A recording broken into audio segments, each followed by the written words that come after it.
হযরত আবু হুরায়রা রাদিয়াল্লাহু তাআলা আনহু বর্ণনা দেন, আমি একদিন হুজুর সাল্লাল্লাহু আলাইহি ওয়াসাল্লামের পিছনে এশার নামাজ আদায় করলাম।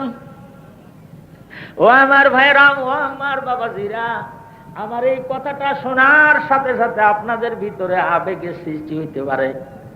আদম হইতে ঈসা রুহুল্লাহ পর্যন্ত সব নবীর উম্মতরা নিজ নিজ নবীর পিছনে নামাজ আদায় করছে। সাহাবায়ে কেরামরা হুজুর সাল্লাল্লাহু আলাইহি ওয়াসাল্লামের পিছনে নামাজ আদায় করছে। আমরা এমন একটা সময় দুনিয়ায় এলাম, আমরা আইসে শুনি আমাদের নবী সাহেব 1450 বছর আগে রওনা দিয়ে চলে গেছেন। সব নবীর উম্মতরা নবীর পিছনে নামাজ পড়েছে, কিন্তু আমরা আমাদের নবীর পিছনে নামাজ পড়তে পারলাম না। আল্লাহর হাবিব বিদায়ী ভাষণ দেওয়ার বহু পূর্বে একদিন সাহাবায়ে কেরামদের নিয়ে বসেছেন। একজন সাহাবী দাঁড়ায় বলেন, ইয়া রাসূলুল্লাহ, ইয়া হাবিবাল্লাহ, হুজুর, আমরা আপনার পিছনে নামাজ পড়েছি, আপনি দুনিয়ার থেকে চলে গেলে আপনার কতগুলি ইয়েতিম উম্মত দুনিয়ায় আসবে কিয়ামত পর্যন্ত, তারা তো আপনার পিছনে নামাজ পড়তে পারলো না। আল্লাহর হাবিব, আপনি তাদের জন্য কোনো ব্যবস্থা করে গেলেন কিনা? ও আমার ভাইরা, ও আমার বাবাজিরা, আমি আপনাদের দৃষ্টি আকর্ষণ করছি, সাহাবায়ে কেরামরা আমাদের কত হিতাকাঙ্ক্ষী। আব্বা ইন্তেকাল করতেছে, মা মাথার কাছে যে বলতেছে, আপনি যে রওনা হয়ে যাচ্ছেন, আমার ছেলে পেলের কি ব্যবস্থা করে গেলেন? মা যেরকম সন্তানের হিতাকাঙ্ক্ষী, সাহাবায়ে কেরামরা এর চেয়ে বেশি আমাদের হিতাকাঙ্ক্ষী। ও আল্লাহর হাবিব, আপনি যে চলে যাচ্ছেন, আপনি আপনার আখিরি জমানার উম্মতের জন্য কি ব্যবস্থা করে গেলেন? আল্লাহর হাবিব বলেন, মান সাল্লা সালাতান খালফা আলিমিন তাকিয়িন ফাকান্নামা সাল্লা সালাতান খালফান নবিয়্যা। ও আমার সাহাবায়ে কেরামরা, আমার উম্মতদেরকে বলে দিও, তারা আখিরি জামানার দুর্যোগময় মুহূর্তে সেই যুগের একজন হক্কানি পরেজগার আলেমের পিছনে দাঁড়ায়া যদি 2 রাকাত নামাজ আদায় করে, তারা যেন আমি নবী মুহাম্মদুর রাসূলুল্লাহর পিছনে খাড়াইয়া নামাজ পড়ল। ও আমার ভাইরা, ও আমার বাবাজিরা, সাহাবায়ে কেরামরা আমাদের হিতাকাঙ্ক্ষী। তাই জুমার খুতবার আখেরি খুতবা, সানি খুতবার মধ্যে বলা হয়, আল্লাহ আল্লাহ আসহাবী লা তাত্তাকিজহুম গারদাম মিন বাদি ফামান আহাব্বাহুম ফাবিহুব্বি আহাব্বাহুম ওয়া মান আবগাদাহুম ফাবিবুগদি আবগাদাহুম। আল্লাহর হাবিব বলে গেছেন, আল্লাহ আল্লাহ, ও আমার উম্মতরা, আমার ইন্তেকালের পর তোমরা আমার সাহাবীদের সমালোচনা করো না, আমার সাহাবীদেরকে সমালোচনার পাত্র বানাইও না। ফামান আহাব্বাহুম হাব্বাবি হুব্বি আহাব্বাহুম, যারা তাদেরকে ভালোবাসবে, এটা আমার ভালোবাসার নামান্তর। ওয়ামান আবগাদাহুম ফাবিবুগদি আবগাদাহুম, আমার সাহাবায়ে কেরামদের সাথে যারা শত্রুতা করবে, এটা মুহাম্মদুর রাসূলুল্লাহর সাথে শত্রুতা করার নামান্তর। বলুন সুবহানাল্লাহ। আরেকজন সাহাবী দাঁড়ায় বলেন, ইয়া রাসূলুল্লাহ, ইয়া হাবিবাল্লাহ, হুজুর, আমরা আপনার হাত ধরে মুসাফা করলাম, আপনি দুনিয়া থেকে চলে গেলে কিয়ামত পর্যন্ত দুনিয়ায় আপনার কতগুলি ইয়েতিম উম্মত আসবে, তারা তো আপনার হাত দুখানা ধরে মুসাফা করতে পারলো না। আল্লাহর হাবিব তাদের জন্য কি ব্যবস্থা করে গেলেন? আল্লাহর হাবিব বলেন, মান সাফাহা আলেমান ফাকাদ সাফাহানি ওয়া মান সাফাহানি কানা মাই ফিল জান্নাহ।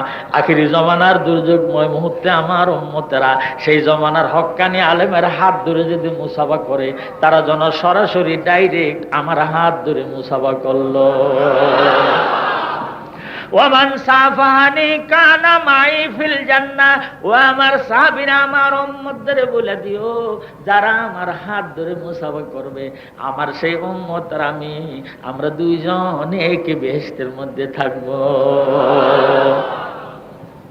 সাহাবায়ে কেরামরা আরজ করলেন, ইয়া রাসূলুল্লাহ, ইয়া হাবিবাল্লাহ, হুজুর, আমরা আপনারে পথে ঘাটে দেখি, আসসালামু আলাইকুম বলে সালাম দেই, আখিরি জমানায় আপনি দুনিয়ায় থাকবেন না, আপনার উম্মতরা আপনাকে পথে ঘাটে পেল না, আপনার সালাম দেওয়ার সওয়াব তারা কেমনে পাবে?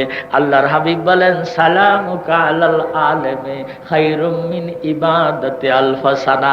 বলে দিও আমার উম্মতদেরকে, আখিরি জমানার দুর্যোগময় মুহূর্তে আমার উম্মতেরা যদি পথে ঘাটে হক্কানি আলেমদেরকে দেখে শ্রদ্ধা ভক্তি করে যদি তারা সালাম দেয়, 1000 বছর নফল ইবাদত করার চেয়ে বেশি সওয়াব আল্লাহ রাব্বুল আলামিন দিয়ে দিবেন। আরেকজন সাহাবী দাঁড়ায় বলেন, ইয়া রাসূলুল্লাহ, ইয়া হাবিবাল্লাহ, হুজুর আমরা আপনার চেহারা মোবারক দেখলাম, কত মায়া লাগে আপনার মুখ দেখলে, কত সওয়াব হয় আপনার মুখ দেখলে। আপনি দুনিয়ার থেকে চলে গেলে আপনার উম্মতরা তো আপনার মুখ দেখলো না, হুজুর আপনি তাদের জন্য কি ব্যবস্থা করে গেলেন? আল্লাহর হাবিব বললেন, মান নাযারা ইলা ওয়াজহি আলিমিন তাকিয়িন ফাকান্নামা নাযারান নবিয়্যা। ও আমার সাহাবায়ে কেরামরা, আমার উম্মতদেরকে বলে দিও, আখিরি জামানার দুর্যোগময় মুহূর্তে আমার উম্মতরা সেই জামানার হক্কানি আলেমের চেহারার দিকে মহব্বতের সাথে যদি নজর করে, তারা যেন নবীর দিকে তাকাইলো। আরেকজন সাহাবী দাঁড়ায় বলেন, ইয়া রাসূলুল্লাহ, ইয়া হাবিবাল্লাহ, হুজুর আপনি ওয়াজ করেন, আমরা বসে বসে শুনি, আখিরি জামানায় আপনি থাকবেন না, আপনার উম্মতরা আপনার মজলিসে বসতে পারলো না, আপনার মাহফিলে তারা যোগদান করতে পারলো না, এই ব্যবস্থাটা আপনি কি ঘুরে গেলেন? আল্লাহর হাবিব বলেন, মান জালাসা মাজলিসাল উলামা ফাকান্নাহু জালাসা ফি হযরতি। আখিরি জামানার দুর্যোগময় মুহূর্তে আমার উম্মতেরা যদি সেই জামানার আলেমের মজলিসে যেয়ে বসে, তারা যেন মুহাম্মদুর রাসূলুল্লাহর সামনে নিয়ে বসলো। হযরত আবু হুরায়রা রাদিয়াল্লাহু তাআলা আনহু বর্ণনা দেন, আমি হুজুর সাল্লাল্লাহু আলাইহি ওয়াসাল্লামের পিছনে এশার নামাজ আদায় করলাম, মনে আছে? জোরে কোন, খেয়াল আছে? এখান থেকে আমি অন্যদিক চলে গেছিলাম। এশার নামাজ আদায় করে আল্লাহর হাবিব সামনে দিয়ে হাঁটে, আমি হুজুরের পিছনে পিছনে হাঁটি। অর্ধেক রাস্তায় যে হুজুর ডান দিকের রাস্তা দিয়া বাড়ি চলে গেল, আমি বাম দিকের রাস্তা দিয়া আমার বাড়ি চলে গেলাম।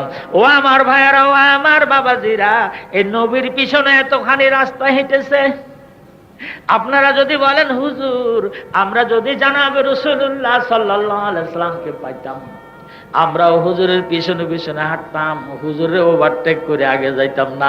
তাই আল্লামা জালালউদ্দিন সৈয়দী রহমতুল্লাহ আলাইহি লুবাবুল হাদিস নামক কিতাবের মধ্যে লিখেছেন, আল্লাহ রাব্বুল আলামিন যেদিন আকামুল হাকিমিন হয়ে বিচারে বসবেন, একেবারে কড়াকড়ির চরম সীমানায় যখন পৌঁছে যাবে, বিচার শেষ হয়ে যাবে, বেহেশতীরা বেহেশতে চলে যাবে, দুজুগীরা দুজুগে চলে যাবে, আল্লাহ রাব্বুল আলামিন হিসাব ক্লোজ করে ফেলবে।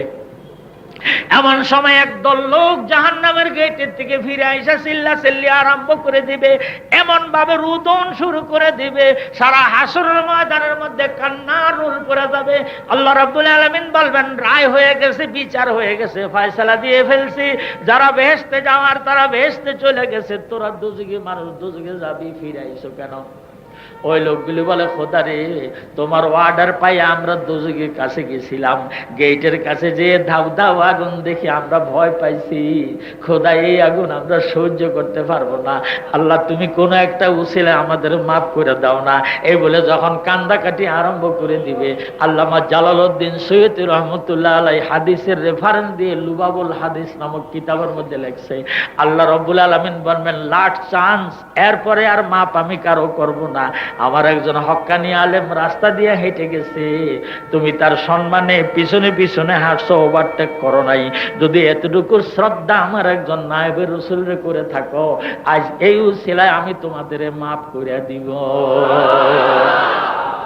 সাইকোরো কো তু করেগা জান্নাতি, সাইকোরো কো তু করেগা জান্নাতি, এক বিহি হাই নিহি উনমে সহি, এক বিহি হাই নিহি উনমে সহি।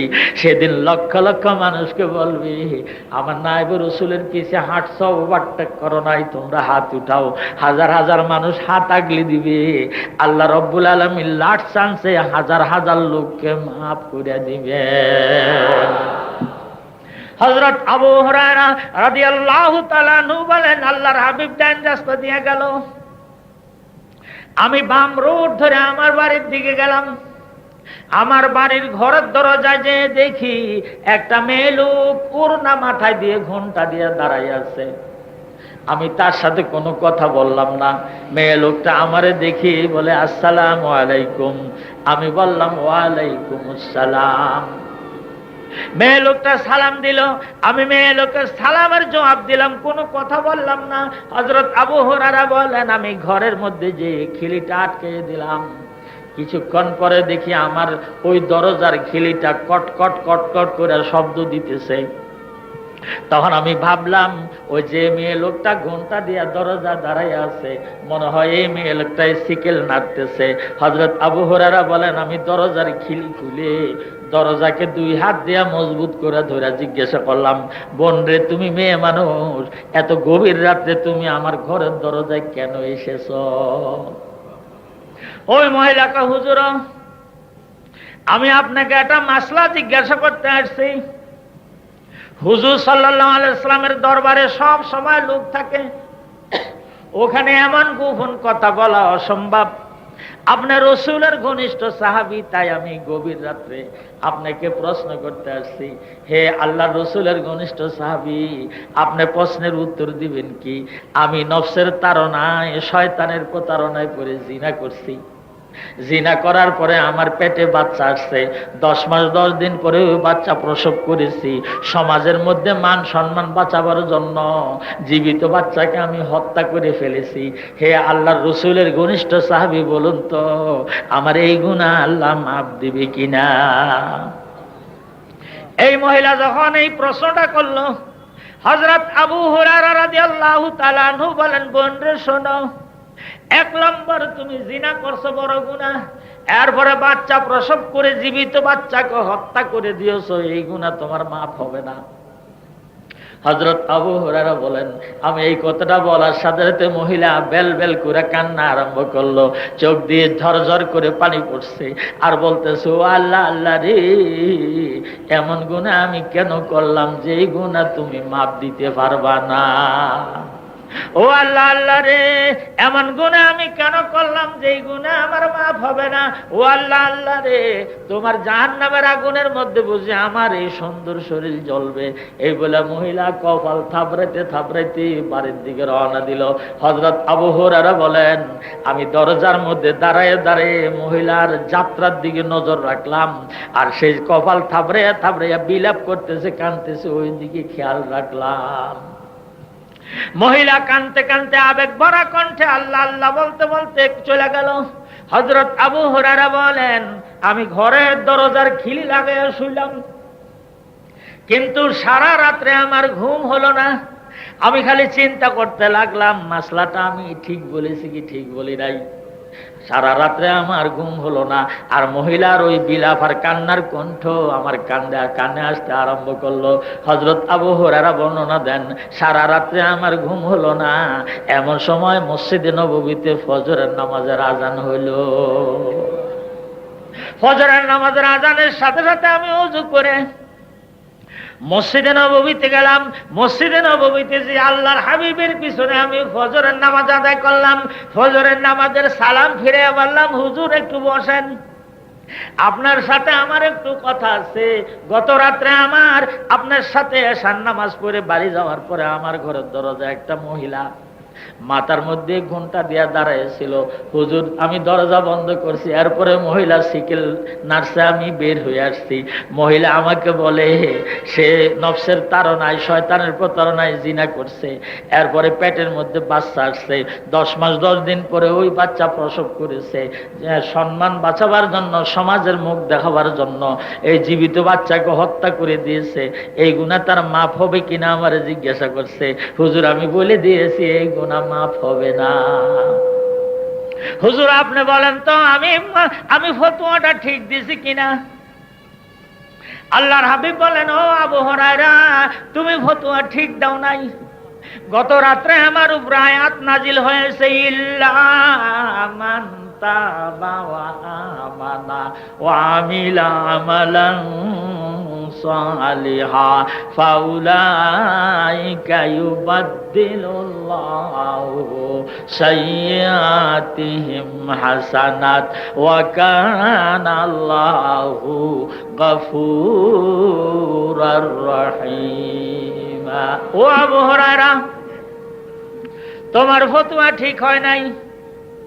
গত রাত্রে আমার উপরে আয়াত নাজিল হয়েছে, বন্দা যদি জমিন থেকে আকাশ পরিমাণ গুনাহ করে, বন্দার গুনাহ যদি সাগরের পানির সমান হয়, বন্দার গুনাহ যদি পাহাড় পর্বত টিলা টঙ্করের সমান হয়, এরপরে যদি বান্দা তওবা করে, আর তওবা করে যদি নেক আমল করে, আর যদি আল্লাহর কাছে বলে আল্লাহ মৃত্যু পর্যন্ত আমি আর এই গুনাহ করব না, আবু হুরায়রা রে, আল্লাহ রাব্বুল আলামিন বান্দার জীবনের সব গুনাহ মাফ করে দিবেন, সারা জীবনের গুনাহকে আল্লাহ নেকিতে রূপান্তরিত করে দিবেন। ফাউলাইকা ইউবাদদিলুল্লাহু সাইয়্যাতিহিম হাসানাত। ও আবু হুরায়রা, শুধু মাফই করবেন না, আল্লাহ রাব্বুল আলামিন বান্দার জীবনের গুনাহ যদি হিমালয় পর্বতের সমান হয়, বান্দার গুনাহ যদি আটলান্টিক মহাসাগরের পানির সমান হয়, এরপরে বান্দার জীবনের সম্পূর্ণ গুনাহকে আল্লাহ নেকিতে রূপান্তরিত করে দিবেন। ফাউলাইকা ইউবাদদিলুল্লাহু সাইয়্যাতিহিম হাসানাত ওয়া কানাল্লাহু গফুরার রহিম। লা ইলাহা জোরে লা ইলাহা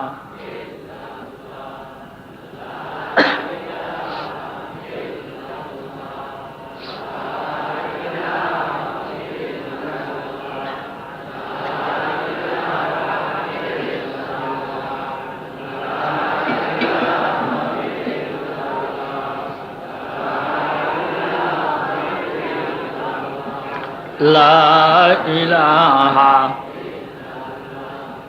লা ইলাহা লা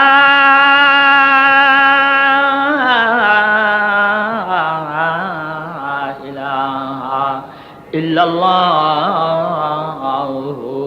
মুহাম্মাদুর রাসূলুল্লাহ। হযরত আবু হুরায়রা বলেন, হুজুর, আল্লাহ তার বান্দারে মাফ করে দেখ, এটা যুক্তিসঙ্গত, কিন্তু বান্দার জীবনের এত গুনাহকে আল্লাহ নেকিতে রূপান্তরিত করবেন, এটা তো যুক্তিসঙ্গত না, অযুক্তি কথা।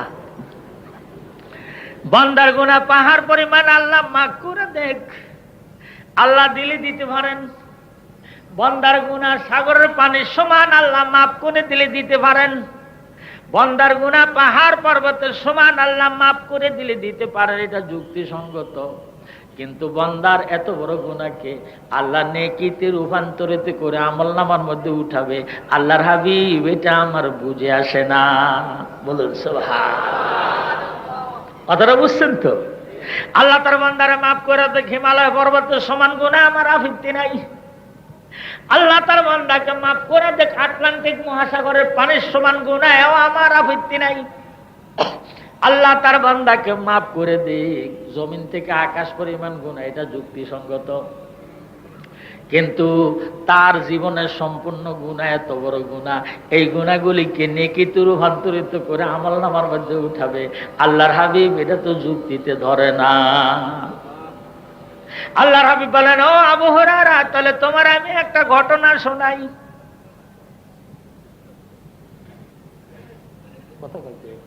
ও আবু হুরায়রা, আমি তোমাকে একটা ঘটনা শোনাই, তুমি ঘটনাটা মন দিয়ে শোনো। আরব দেশ মরুভূমি, মরুদ্যান, মরুভূমির দেশ, আগিলা জমানার কথা। সেই দেশে তাদের তখন কোনো যানবাহন ছিল না, একমাত্র উট ছাড়া মরুদ্যান মরুভূমি দিয়ে চলাফেরা করা যায় না। উট এমন একটা প্রাণী, যেই প্রাণীটাকে আল্লাহ মরুদ্যান মরুভূমির জন্য যোগ উপযোগী বানাইছেন। হাজার হাজার মাইল মরুদ্যান মরুভূমি, উত্তপ্ত বালিকা। দুপুর বেলা প্রচন্ড রৌদ্র যখন পরে বালি গরম হয়ে যায়, এই বালির উপরে দিয়ে মানুষ হাঁটতে পারে না, কিন্তু উট হাঁটতে পারে। তার কারণ হলো উটের পাওকে আল্লাহ রাব্বুল আলামিন শীত তাপ নিয়ন্ত্রিত এয়ার কন্ডিশন বানায় দিছে, সে উত্তপ্ত বালিকার উপরে দিয়ে হেঁটে যেতে পারে। বলেন সুবহানাল্লাহ। 2 নাম্বার, উট এমন একটা প্রাণী যেটা মরুদ্যান মরুভূমির জন্য উপযোগী। 15 দিনের মরুভূমি মরুদ্যান দিয়ে যখন আরব দেশের লোক উটের পিঠে সবার রওনা দেয়, উটের সামনে 15 দিনের পানি আনে, ওই পানিটা যখন সামনে ধরে তখন উট বুঝে আমার মালিক 15 দিনের রাস্তা যাবে, তাই সে টান দিয়া 15 দিনের পানি রিজার্ভ ট্যাঙ্কির মধ্যে উঠাইয়া নেয়।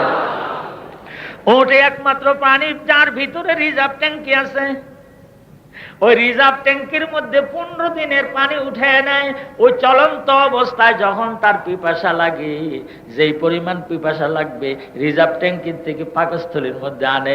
এই রিজার্ভ ট্যাঙ্কি আর পাকস্থলীর মধ্যখানে মিটার সিস্টেম রয়েছে, মিটার লাগানো আছে। আপনারা তেলের পাম্পের মধ্যে যখন গাড়ির তেল নেবেন, জিজ্ঞাসা করে কয় লিটার নেবেন। আপনি যদি বলেন আমি 40 লিটার নেব, নজর করে দেখবেন টিপ দিয়ে ধরে রাখে, যখন 40 লিটার আসলে আবার সুইচ ছেড়ে দেয়। ঠিক উট চলন্ত অবস্থায় যখন তার পিপাসা হবে, সে যদি মনে করে এখন আমার শ্বাসের পানি হইলে আমার তৃপ্তি মিটবে, সে মাত্র সুইচটা একবার টিপ দেয়, রিজার্ভ ট্যাঙ্কির থেকে শ্বাসের পানি পাকস্থলীর মধ্যে চলে আসে। আল্লাহ রাব্বুল আলামিন উটকে আরব দেশের উপযোগী একটা প্রাণী বানাইছেন। সেই উট যদি আমাদের বাংলাদেশে আসে, 1 সপ্তাহের মধ্যে ঠান্ডা লেগে মরে যাবে। আর আমাদের বাংলাদেশি মোষ যদি সৌদি আরবের মরুভূমিতে ছাইরা দেন, এটা হলো পানির প্রাণী, গরম লাগলে পানির মধ্যে ডুব দিয়ে থাকে। এই প্রাণী যদি মরুভূমির মরুদ্যানে ছেড়ে দেন, গরম লাগিয়া 1 সপ্তাহের মধ্যে উট মরে যাবে।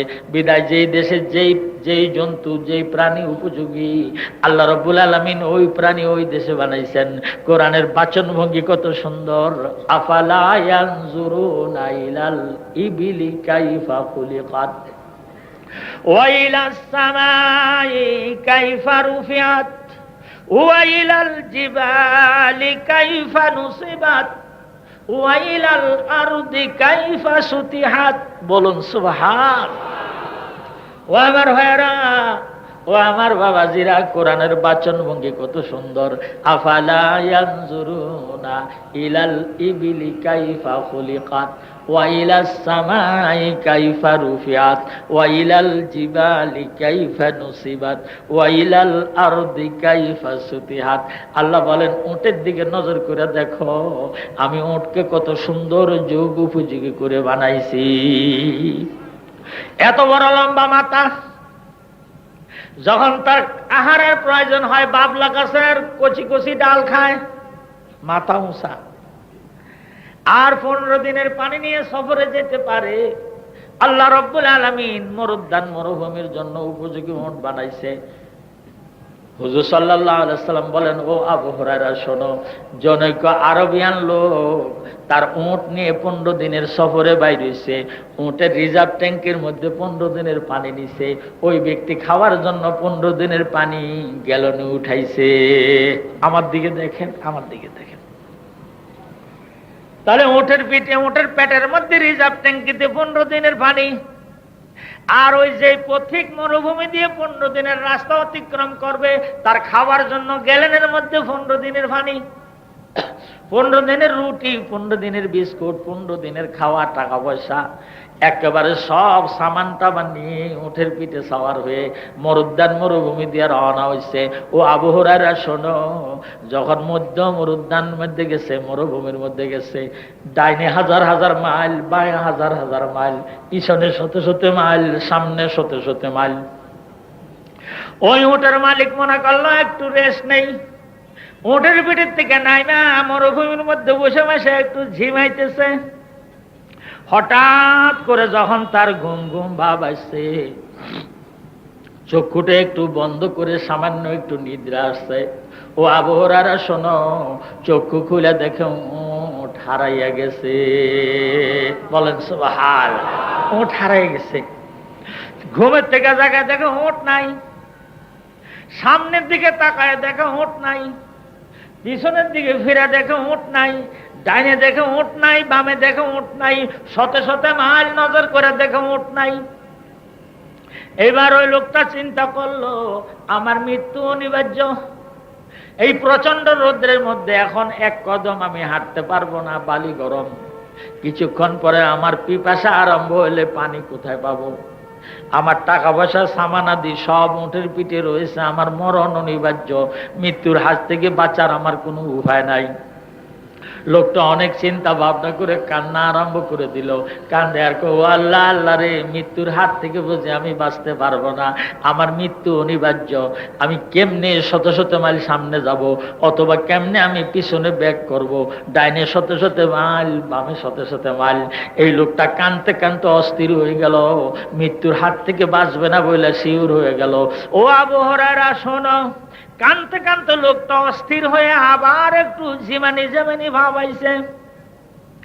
যখন চক্ষু বন্ধ করে সামান্য একটু জিমানি দিছে, জিমানির থেকে মাথা আগলি দিয়ে দেখে বহাল তবিয়তে তার হারানো উট সামনে দাঁড়াইয়া আছে।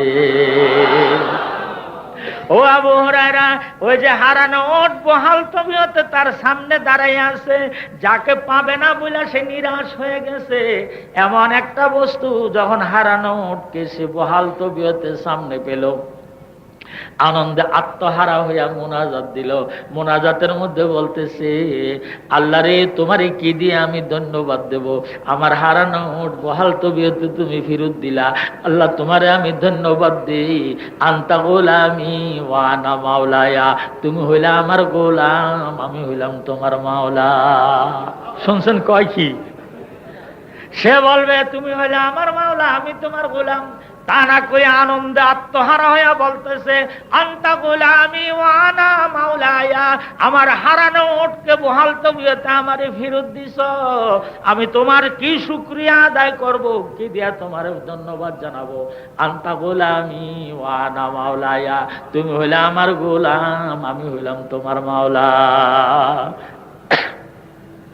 আল্লাহ রাব্বুল আলামিন ডেকে বলে, বান্দারে, হারানো উট বহাল তবিয়তে ফিরা পাইয়া অযুক্তি কথা বলা আরম্ভ করছ। যুক্তিসঙ্গত কথা হলো আনতা মাওলা, তুমি হইলে আমার মাওলা, আমি হইলাম তোমার গোলাম। কিন্তু আনন্দে আত্মহারা হয়ে গেছো, অযুক্তি কথা বলতেছ। মাওলারে গোলাম বলা আরম্ভ করছো। আমি বেজার হই না, আমি বুঝছি তুমি বেশি খুশি হয়ে আনন্দ আত্মহারা হয়ে গেছো, এই জন্য মাওলারে গোলাম বলতে আরম্ভ করছো। ও আবু হুরায়রা শোনো, হারানো উট ফিরা পাইয়া উটের মালিক যদি অযুক্তি কথা বইলা মাওলারে গোলাম বলতে পারে, আল্লাহ আমার হারানো বন্দা হারিয়ে গেছিল, তওবা করে ফিরাইছি, আমি আনন্দে আত্মহারা হইলাম, আমি আমার বন্দারে মাফ করে দিলাম, তার জীবনের সম্পূর্ণ গুনাহকে আমি নেকি বানাইয়া দিলাম। ফাউলাইকা ইউবাদদিলুল্লাহু সাইয়্যাতিহিম হাসানাত ওয়া কানাল্লাহু গফুরার রহিমা। যুক্তিসঙ্গত ছিল বলবে, কিন্তু আনন্দে আত্মহারা হইয়া দিশাহারা হয়ে গেছে। এখন অযৌক্তিক কথা মাওলারে গোলাম বলা আরম্ভ করছে। আমার মতো মাওলারে যদি খুশির ছুটে গোলাম কইতে পারে, তাহলে আমি আমার বান্দারে মাফ করে দিয়া খুশির ছুটে যদি আমি অযুক্তি বলি, আমি আমার বান্দার জীবনের গুনাহ খাতা মাফ করে দিলাম, তার জীবনের গুনাহ সাগরের পানি সমান হলো, আমি আল্লাহ নেকি বানাইয়া দিলাম। ফাউলাইকা ইউবাদদিলুল্লাহু সাইয়্যাতিহিম হাসানাত। বলুন, ওয়া কানাল্লাহু গফুরার রহিম। বলেন সুবহান। ও আমার ভাইরা, আমার বাবাজিরা, ওই মরুদ্যান মরুভূমির মধ্যে হারানো উটকে বহাল তবিয়তে পেয়ে খুশির ছুটে আনন্দে আত্মহারা হইয়া অযুক্তি মুনাজাত দেয়, আনতা গোলামি ওয়া আনা মাওলায়া, তুমি হইলে আমার গোলাম, আমি হইলাম তোমার মাওলা, তুমি একজন ভালো আল্লাহ। আমার উট আমারে বহাল তবিয়তে ফিরাই দিছ, নইলে আমি না খাইয়া মরে যেতাম, পিপাসা মরে যেতাম। আল্লাহ রাব্বুল আলামিন ডেকে বলেন, বান্দারে তুই যদিও আনন্দে আত্মহারা হইয়া উল্টা কথা বলতেছ, অযৌক্তিক কথা বলতেছ, আমি বেজার হইতেছি না। যেহেতু ইন্নাল্লাহা লা ইয়ানজুরু ইলা সুওয়ারিকুম ওয়া ইলা আসওয়াতিকুম ওয়ালাকিন্নাল্লাহা ইয়ানজুরু ইলা কুলুবিকুম। আমি আমার বান্দার চেহারার দিকে তাকাই না, আমি আমার বান্দার সুর শব্দের দিকে লক্ষ্য করি না, আমি আমার বান্দার অন্তরের দিকে লক্ষ্য করি। আমার বান্দা কোন মহব্বত নিয়ে, কোন ভালোবাসা নিয়ে, কোন প্রেম প্রীতি নিয়ে আমাকে ডাকতেছে, তার চেহারা সুন্দর কিনা, তার গলার আওয়াজ ভালো কিনা, টন ভালো কিনা, ওই দিকে আমি দেখি না। ইন্নাল্লাহা লা ইয়ানজুরু ইলা সুওয়ারিকুম ওয়া ইলা আসওয়াতিকুম ওয়ালাকিন্নাল্লাহা ইয়ানজুরু ইলা কুলুবিকুম। আমি আমার বান্দার কলবের দিকে দেখি। বান্দা খুশির ছুটে আনন্দ আত্মাহরা হইয়া আমি মাওলারে গোলাম বলা আরম্ভ করছে, আমি একটু আমার বান্দার উপরে বেজার হই না। লা ইলাহা ইল্লাল্লাহ, লা ইলাহা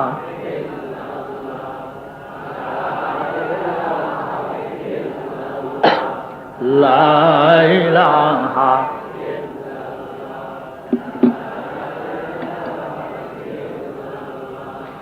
লা ইলাহা লা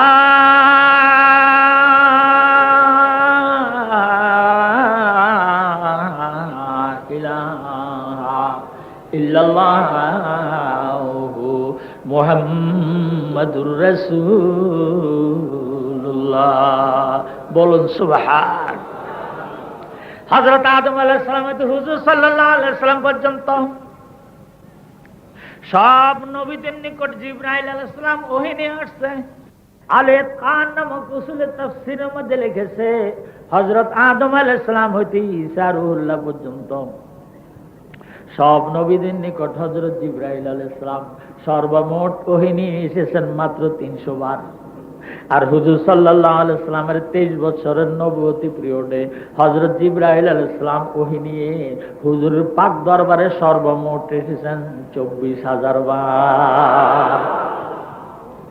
তার মধ্যে মুসা আলাইহিস সালাম একজন পয়গম্বর, মুরসাল পয়গম্বর। 4 জন রসুলের মধ্যে অন্যতম বিশিষ্ট রসুল হযরত মুসা আলাইহিস সালাম, যার উপাধি ছিল কালিমুল্লাহ। হযরত দাউদ আলাইহিস সালামের উপাধি ছিল খলিফাতুল্লাহ।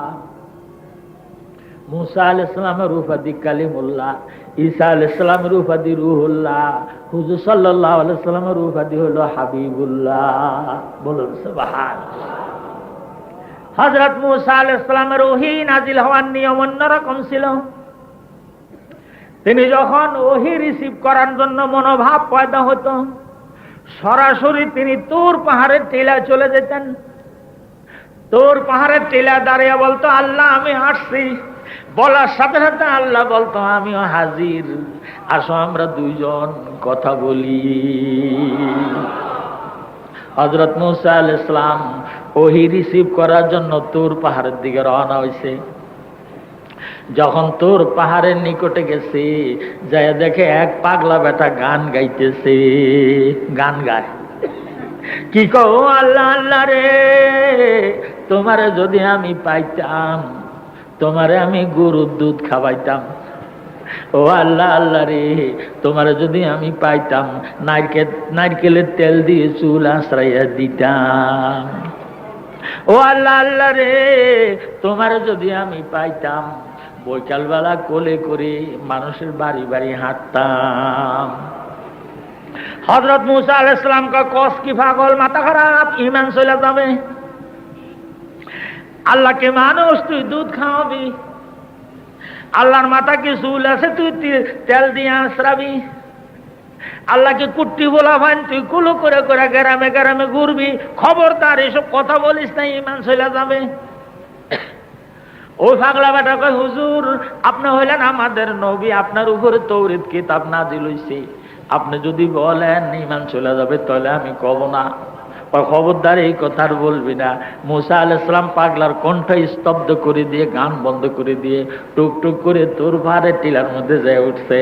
কথা বলার আগে আল্লাহ বলেন, মুসা রে, তুমি পথের মধ্যে কামটা করলা কি? ওহি আমদ সোয়ে মোসা আজ খোদা, ওহি আমদ সোয়ে মোসা আজ খোদা, बंदाए मारा चरा कर दी जुदा, तू बराए वसल कर दन आमुदी, নাই বরায়ে ফসলে কার দান নামুদি। মুসারে তুমি পথের মধ্যে কামটা করলা কি? আমি তোমাকে দুনিয়ায় নবী বানায় পাঠাইছি বান্দারে আমার সাথে জুড়ে দেওয়ার জন্য। তুমি দেখে আমার জোড়া বান্দাকে আমার থেকে বিচ্ছিন্ন করে দিয়েছো।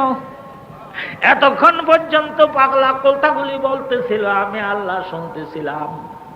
তুমি দামকে দিয়া পাগলার কণ্ঠ বন্ধ করে দিয়ে ওই আশেকার মাসুকের যোগাযোগ বিচ্ছিন্ন করে ফেলেছ।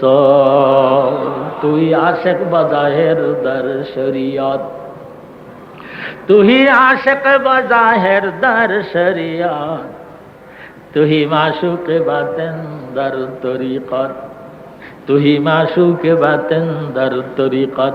মুসা আলাইহিস সালাম কা খোদা আপনাদের দুধ খাওয়াইতে চায়, আপনার মাথার মধ্যে তেল দিয়া চুল আশ্রয় দিতে চায়, আপনাদের কোলে নিয়ে নিয়ে গ্রামে গ্রামে আটতে চায়, জন্য দাম কি দিছি। আল্লাহ রাব্বুল আলামিন বলেন, লা ইয়ানজুরু ইলা সুওয়ারিকুম ওয়া ইলা আসওয়াতিকুম ওয়ালাকিন্নাল্লাহা ইয়ানজুরু ইলা কুলুবিকুম। আমি আমার বান্দার সুর শব্দের দিকে তাকাই না, আমি আমার বান্দার কলবের দিকে তাকাই। আমার বান্দা কত মহব্বত করে আমার কথাগুলি বলতেছিল, ওই মহব্বতের দিকে আমি তাকাইছিলাম। মুসারে তুমি কামটা করলা কি? ওহি আমদ সোয়ে মোসা আজ খোদা, বন্দায়ে মারা চরা কর দি জুদা, তু বরায়ে ওয়াসলে কর দানা মোদি, ও নাইবার আয়ে ফসলে কর দান্না মোদি, নাইবার আয়ে ফসলে কর দান্না মোদি। ইমামুল আউলিয়া গাউসুল আজম শেখ মহিউদ্দিন আব্দুল কাদের জিলানী রহমতুল্লাহ আলাইহি গনিয়তুত তালিবিন নামক কিতাবের মধ্যে লিখেছে, হাসরের ময়দানে এক একজন এক একটা অজুহাত দিয়ে আল্লাহর কাছে দাঁড়াবে, কিন্তু একদল লোক খালি হাতে দাঁড়াইয়া থাকবে। আল্লাহ জিজ্ঞাসা করবে, তোরা আমার জন্য কি আনছো? তারা বলবে, তোমার জন্য কিছু আনি নাই, একটাই জিনিস, তোমারে আমরা দুনিয়ায় ভালোবাসতাম। আল্লাহ বলবেন, এর প্রমাণ তোমাদের কি আছে? কয়, দেখো না, তোমারে ভালোবাসতে বাসতে কলব আয়না বানাইয়া ফেলছি। ইমামুল আউলিয়া গাউসুল আজম শেখ মহিউদ্দিন আব্দুল কাদের জিলানী রহমতুল্লাহ আলাইহি বলবেন, দেখি তোমরা আমার সামনে আসো, দেখি তোমাদের আয়নার মধ্যে আমারে দেখা যায় কিনা, আসো। এইবার যখন তাদেরকে ইজলাসের সামনে ডাকবে, ওই লোকগুলি টপ করে কাপড় আগলে দিয়ে কবে, দেখো দেখা যায় কিনা। আল্লাহ রাব্বুল আলামিন বান্দাকে সামনে এনে তার কলবের দিকে নজর করে দেখবে, তার কলব নামক আয়নার মধ্যে খোদা রাব্বুল আলামিনকে দেখা যায়। দিল হো আয়না তেরে दीदार का, सिर झुका के देख लो तेरी जमाल। আল্লাহ রাব্বুল আলামিন বলবেন, বান্দারে মহব্বত এমন বেশি করেছো, তোমার অন্তর আয়নার মতো হয়ে গেছে। আমি নজর করে নিজেরে তোমার কলবের মধ্যে যখন দেখতে পারলাম, এই কলব বিনা হিসাবে বেহেশতের মধ্যে চলে যাবে। যাও। আল্লাহ রাব্বুল আলামিন হাসরের ময়দানে কারো চেহারার দিকে দেখবেন না, কারো সুন্দর আওয়াজ কিনা তাও দেখবেন না। ইয়াউমা লা ইয়ানফাউ মালু ওয়ালা বানুন ইল্লা মান আতাল্লাহা বিকলবিন সালিম। সেদিন আল্লাহ অর্থ সম্পত্তি, জায়গা জমিন, সন্তান সন্ততি কিছুর দিকে দেখবেন না। আল্লাহ বলবেন, আজ হাসরের ময়দানে বিচার হবে কলব দিয়ে, আত্মা দিয়ে। আমাকে দেখাও কার অন্তরে আমার মহব্বত কতখানি রয়েছে। বলুন সুবহান। শানিদাস্তম কে ইব্রাহিম আদহম, আগের কথা বলেন না। শানিদাস্তম কে ইব্রাহিম আদহম, সবে বার তখতে বাসুদ খুব তখরম, বগোশে ও রসিদ আওয়াজ পায়ে, শুদা বার তখতে আয়া শুভ তাহালে, মালিক পুরসিদ কে যা কিস্তে বরবাম,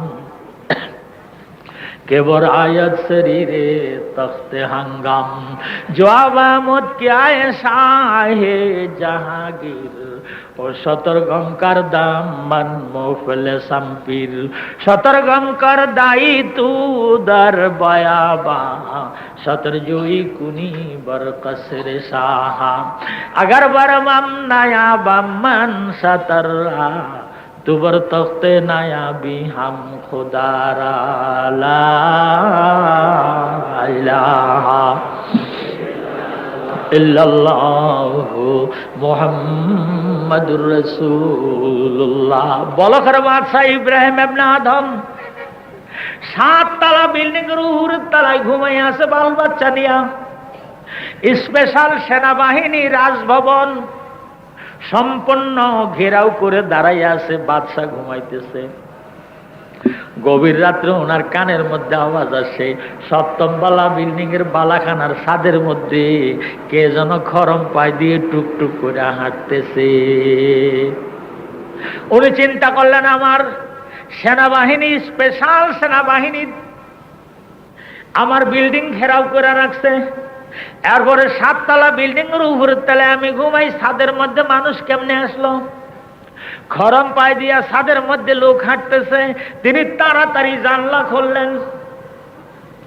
সানি দাস্তাম কে ইব্রাহিম আদহম সবে বর তখতে বাসুদ খুব তখরম বগসে ও রসিদা আওয়াজ পায়ে সুদাবর তখত আয়া সুব তাহালে।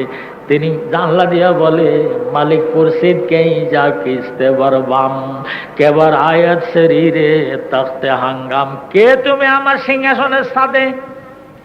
কে তুমি আমার বালাখানার সাথে?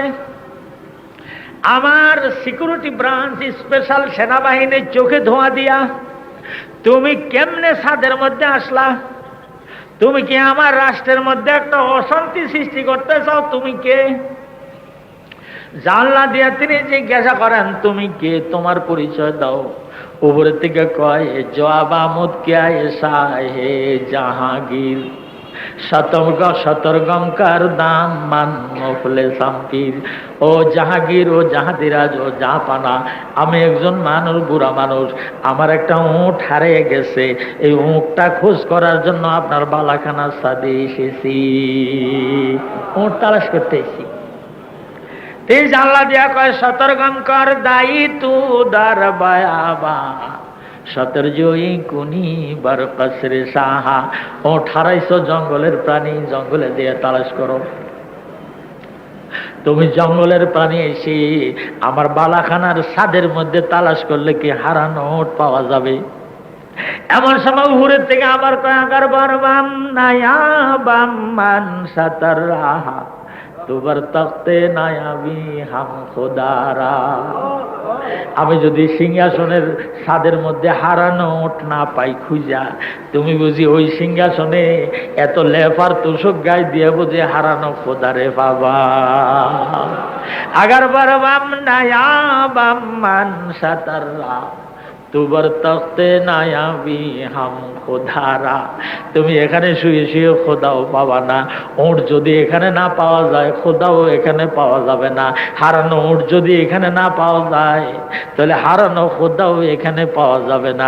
হারানো ওট যদি জঙ্গলে পাওয়া যায়, তাহলে হারানো আল্লাহও জঙ্গলে পাওয়া যাবে। বলুন সুবহান। আগার বারবাম নায়াবাম মান সাতাররা তুবার তখতে নায়াবি হাম খোদারা। এবার ইব্রাহিম ইবনে আদম বলেন, ভাইজান আপনি একটু খারণ, আমি সিঁড়ি লাগাই আসতেছি। আপনি কি এমন কথা বলে আমার কলিজার মধ্যে আগুন লাগাই দিলেন? দাঁড়ান। এইবারে তিনি যখন সিঁড়ি দিয়া উপরের তালার মধ্যে ছাদের মধ্যে গেল, যায় দেখে ছাদ সম্পূর্ণ খালি। তিনি ছাদের মধ্যে দাঁড়ায় দাঁড়ায় কয়, কে তুমি? কোথায় গেলা? আমার ভিতরে আগুন জ্বালায় দিয়ে তুমি কোন জায়গায় পালাইলা? তিনি অনেকক্ষণ খোঁজাখুঁজি করে নিজের রুমের মধ্যে আসলো। সারা রাত্রে তিনি বসে বসে কাঁদলো। ফজরের নামাজ পড়ে যেয়ে সিংহাসনের মধ্যে বসলো। সিংহাসনের মধ্যে বসে উজিরে আজমকে বলতেছে, আমার ভিতরে একটা হিট লেগে গেছে, রাষ্ট্রের সব কাজ কাম তোমরা করো, আমার কিছু জিজ্ঞাসা করো না। তিনি বসে বসে চিন্তা করতেছে, ইন্না ফি খালকিস সামাওয়াতি ওয়াল আরদি ওয়া ইখতিলাফিল লাইলি ওয়ান নাহারি লাআয়াতিন লিউলিল আলবাব আল্লাযীনা ইয়াযকুরুনাল্লাহা কিয়ামান ওয়া কুউদান ওয়া আলা জুনুবিহিম ওয়া ইয়াতাফাক্কারুনা ফী খালকিস সামাওয়াতি ওয়াল আরদ রাব্বানা মা খালাকতা হাযা বাতিলা সুবহানাকা ফাকিনা আযাবান নার। বলুন সুবহান। ও আমার ভাইরা, আমার বাবাজিরা, বাংলাদেশে জ্ঞানী কয় ব্যক্তিকে? যে ব্যক্তি আল্লাহ আল্লাহ রসুল কোরআনকে গালি দিতে পারে তারা বাংলাদেশের লোকরা কয় জ্ঞানী মানুষ, খুব বুদ্ধিমান মানুষ। আমরা যদি মিছিল করি কয় এগুলো হলো পাগল, বুঝে না। যত বুঝা কমিউনিস্টরা বুঝে, বেঈমানরা বুঝে। তারা যারা আল্লাহরে গালি দিবে, রসুলরে গালি দিবে, কোরআনরে গালি দিবে, তারা হইল জ্ঞানী। আর আল্লাহ জ্ঞানী কয় কারে? আল্লাযীনা ইয়াযকুরুনাল্লাহা কিয়ামান ওয়া কুউদান ওয়া আলা জুনুবিহিম, যারা দাঁড়াইয়া বইসা শুয়া তিন অবস্থা আল্লাহর জিকির করে, তারা হইল জ্ঞানী মানুষ। বলেন সুবহানাল্লাহ। আল্লাহ কয় আল্লাযীনা ইয়াযকুরুনাল্লাহা কিয়ামান ওয়া কুউদান ওয়া আলা জুনুবিহিম, দাঁড়াইয়া আল্লাহ স্মরণ করে, বইসা আল্লাহ স্মরণ করে, শুয়া আল্লাহ স্মরণ করে। ওয়া ইয়াতাফাক্কারুনা ফী খালকিস সামাওয়াতি ওয়াল আরদ, আল্লাহ কিভাবে আসমান আর জমিন সৃষ্টি করছে, এর মধ্যে কি রহস্য আছে ওই নিয়ে চিন্তা করে। চিন্তা করে তার রিপোর্টের মধ্যে বলে রব্বানা মা খালাকতা হাযা বাতিলা সুবহানাকা ফাকিনা আযাবান নার। এই আয়াতের তাফসীরের মধ্যে লেখে, কেউ যদি আল্লাহর সৃষ্টি রহস্য তথ্য সম্বন্ধে 1 মিনিট শুধু চিন্তা করে যে আল্লাহ কত কুদরত দিয়ে তারা আসমান বানাইছে, কত কুদরত খাটায় জমিন বানাইছে, 18,000 মখলুকাতরে কত সুন্দর করে খাওয়ায় পড়ায়, এই নিয়ে যদি ডিপলি শুধু 1 মিনিট চিন্তা করে, তার 1 মিনিট চিন্তার মূল্য হাজার হাজার রাকাত তাহাজ্জুদের নামাজ পড়ার চেয়ে বেশি সওয়াব। আল্লাযীনা ইয়াযকুরুনাল্লাহা কিয়ামান ওয়া কুউদান ওয়া আলা জুনুবিহিম ওয়া ইয়াতাফাক্কারুনা ফী খালকিস সামাওয়াতি ওয়াল আরদ রাব্বানা মা খালাকতা হাযা বাতিলা সুবহানাকা ফাকিনা আযাবান নার। রব্বানা ইন্নাকা মান তুদখিলিন নার ফাকাদ আখযাইতাহু ওয়া মা লিয-যালিমিনা মিন আনসার। রব্বানা إننا سمعنا مناديا ينادي للإيمان أن آمنوا بربكم فآمنا ربنا فاغفر لنا ذنوبنا وكفر عنا سيئاتنا وتوفنا مع الأبرار ربنا وآتنا ما وعدتنا على رسلك ولا تخزنا يوم القيامة إنك لا تخلف الميعاد لا إله إلا الله لا إله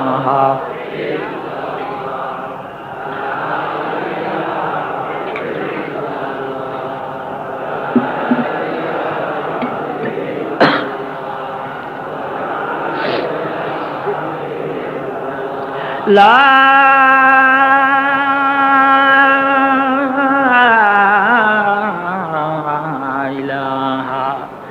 ইল্লাল্লাহু মুহাম্মাদুর রাসূলুল্লাহ।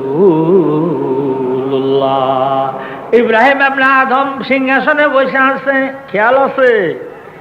আবু হুরায়রার কথা বলেন না, আমি আবার সেখানে একটু পরে যাচ্ছি, বলুন সুবহান। ইব্রাহিম ইবনে আদম সিংহাসনে বসে আছে, উজিরে আজম এসে কয়, জাহাপানা রাষ্ট্র কিভাবে চালাবো?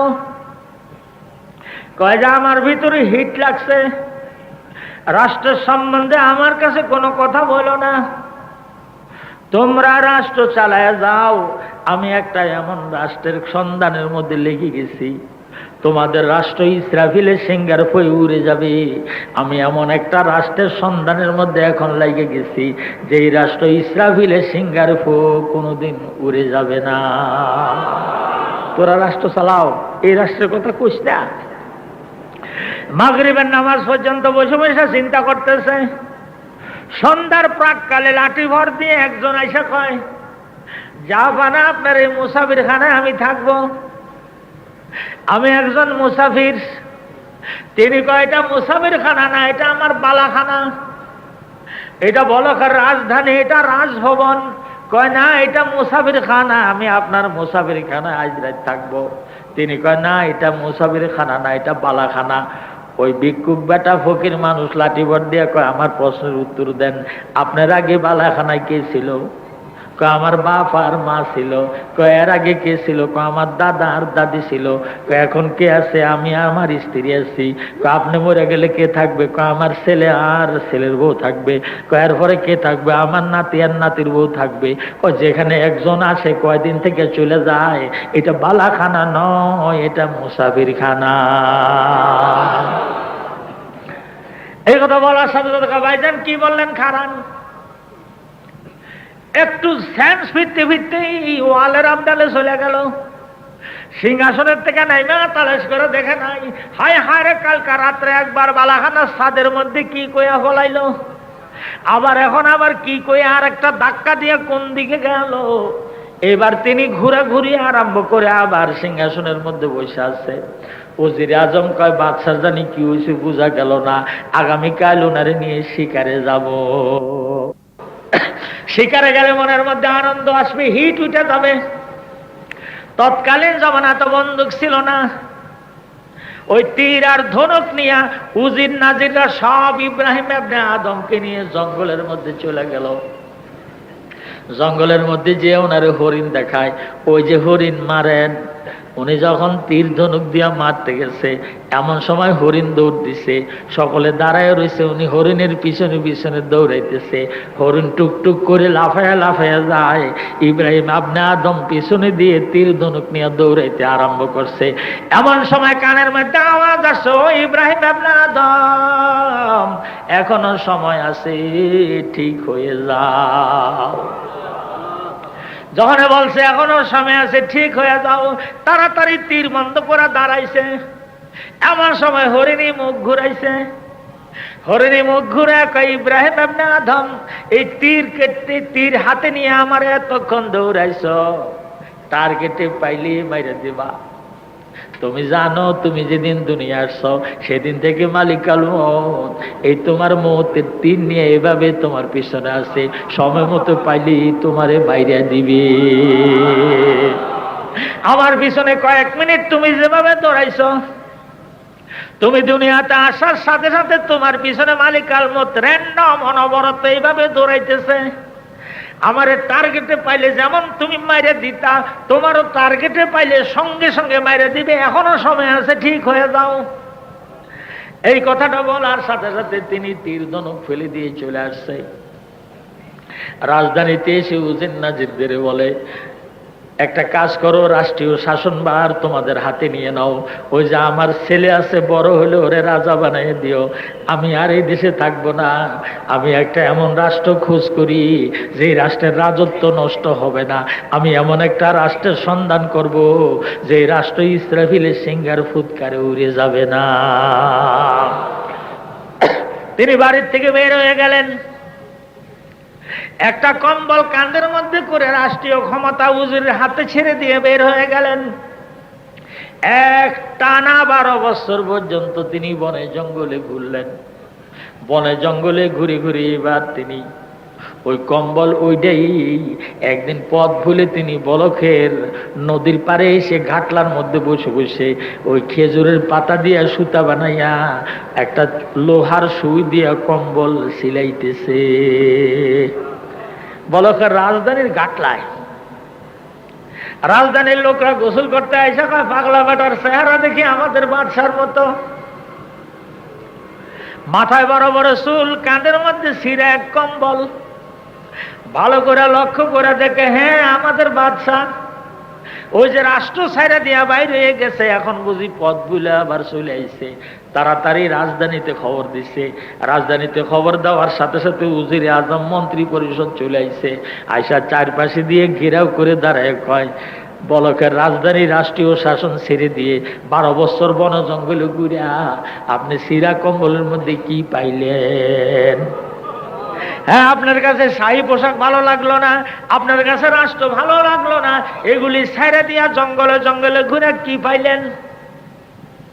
হ্যাঁ, ও আমার ভাইরা, ও আমার বাবাজিরা, মুসলিম শরীফের মধ্যে লিখেছে, শেখ সুজন জুদে দার দরিয়া ফেগান। হ্যাঁ, শেখ সুজন জুদে দরিয়া, শেখ সুজন জুদে দার দরিয়া ফেগান, খাস্তে সুজন রা বাওয়াজ বলন, তর্কে করদা মুলকে হাফতে কিল্লি মেরা, মিজান আকবর জলকে সুজন চুগাদা। বলখার রাজধানী রাজত্ব ছেড়ে দিয়ে, বাদশাহী ছেড়ে দিয়ে, খেজুর পাতার সুতা দিয়ে, লোহার সুই দিয়ে সিরা কম্বল সিলাইছেন, এর মধ্যে কি পাইলেন? প্রধানমন্ত্রী জিজ্ঞাসা করে। মন্ত্রী পরিষদ আর চারপাশে দিয়ে ঘেরাও দিয়ে দাঁড়াই আছে। শেখ সুজন সুজেদার দরিয়া ফেগান, খাস্তে সুজন রা বাওয়াজ বলন। তিনি উপরের দিকে নজর করে দেখে ওনার মন্ত্রী পরিষদ আস্তে আস্তে সুইডা টান দিয়া বাইর করিয়া খুব জোরে সুইডারে সমুদ্রের মধ্যে ফেলে দিল, ফলাই দিছে। সমুদ্রের মধ্যে লোহার সুই ফেলে দিয়ে তিনি জোরে জোরে আওয়াজ দিয়ে কয়, সমুদ্রের মাছেরা, অনিবার্য কারণে বিশেষ প্রয়োজনে আমার লোহার সুই সমুদ্রের মধ্যে ফেলে দিয়েছি, আমার কম্বল এখনো সিলানি হয় নাই, তোমরা আমাকে সুই দাও। এই কথা বলার সাথে সাথে ৭০০০ মাহিয়ে আল্লাহু সুজনে জার বারলা বিহার মাহিহু, বলার সাথে সাথে লক্ষ লক্ষ মাছ সমুদ্রের নিচের থেকে ভাসা উঠলো। প্রত্যেক মাছের মুখের মধ্যে একটা স্বর্ণের সুই। ৭০০০ মাহিয়ে আল্লাহু সুজনে যার বারলবে হার মাহিহু, লক্ষ লক্ষ মাছ সমুদ্রের তলদেশ থেকে বেশি উঠলো। প্রত্যেকের মুখের মধ্যে একটা স্বর্ণের সুই, আর তাদের মুখের মধ্যে জিকির চলছে, আল্লাহু আল্লাহু আল্লাহু আল্লাহু আল্লাহু আল্লাহু। ৭০০০ মাহিয়ে আল্লাহু সুজনে জারবার লবে হার মাহিহু।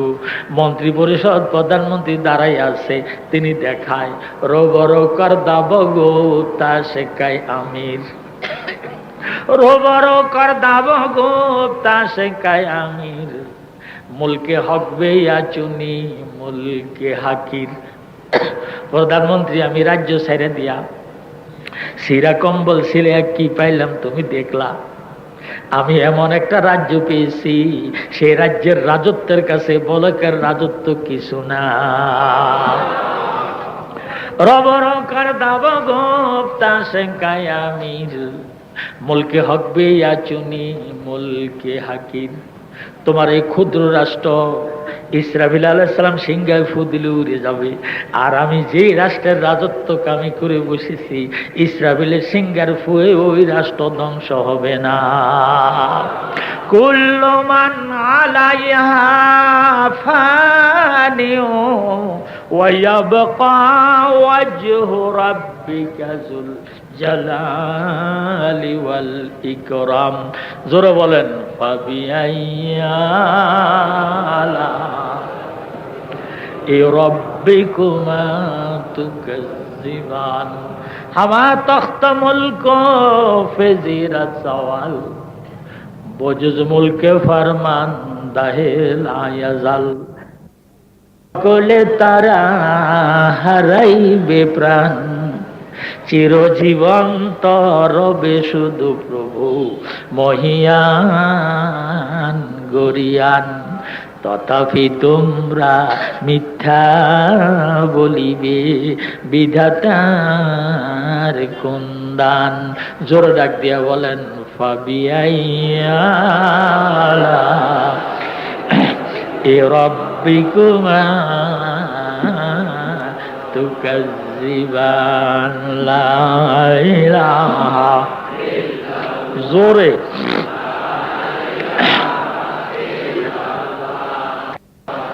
লা ইলাহা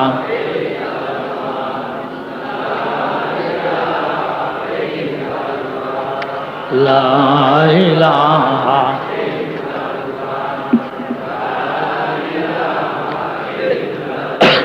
লা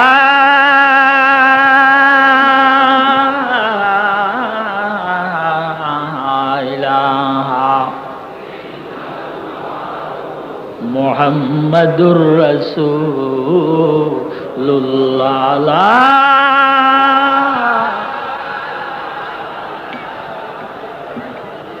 ইল্লাল্লাহু মুহাম্মাদুর রাসূলুল্লাহ। এবার ইব্রাহিম ইবনে আদম কয়, সমস্ত সাগরের পানি তরঙ্গের উপরে খালি মাছ আর মাছ, লক্ষ লক্ষ মাছ। সব মাছের মুখের মধ্যে সন্ধ্যের সুই, সূর্যের আলোতে সারা নদী ঝকঝক ঝকঝক করতেছে। ইব্রাহিম ইবনে আদম বলেন, ও মাছেরা, স্বর্ণের কপালে লাত্তি দিয়া জঙ্গলে গেছি, আবার বুঝি সেই স্বর্ণ নিয়ে তোমরা আমার কাছে আসছো? আমার স্বর্ণের সুইয়ের দরকার নাই, তোমরা ডুবে যাও। আমার লোহার যে সুইটা ফেলে দিছি ওইটা আমারে ফেরত দাও। ও আমার ভাইরা, ও আমার বাবাজিরা,